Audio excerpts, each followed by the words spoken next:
এবার বাংলাদেশে যোগ্য ব্যক্তি দেখে আপনারা ভোট দেবেন, ঠিক আছে? কারণ আপনার ছেলে ভবিষ্যতে বিদেশে আসবে। বিদেশে আসলে একটা জমিন বিক্রি করতে হবে। ওই জমিন বিক্রি করে আপনার 10 লাখ টাকা জমাইতে হবে, তাহলে আপনার ছেলে বিদেশে আসতে পারবে না, হলে আসতে পারবে না। আর যদি ভালো একজন ব্যক্তি আসে, তাহলে ওই যে ইন্ডিয়াতে পাশেরবর্তী ইন্ডিয়া, ওরা 60,000 70,000 টাকা দিয়ে আসে, তাইলে এরকম আসতে পারবো।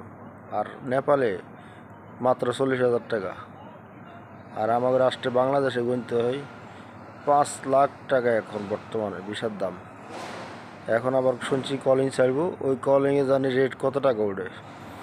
নির্ধারিত রেট আছে মাত্র 70,000 টাকা, 60,000 টাকা।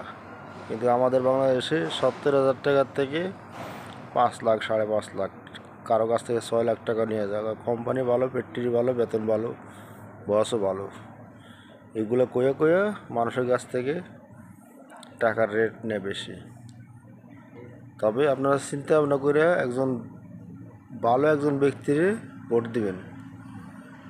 আমি কই না যে আপনি জামাতে ইসলামের ভোট দেন, ভালো লোক দেখে দিবেন, এটাই কথা।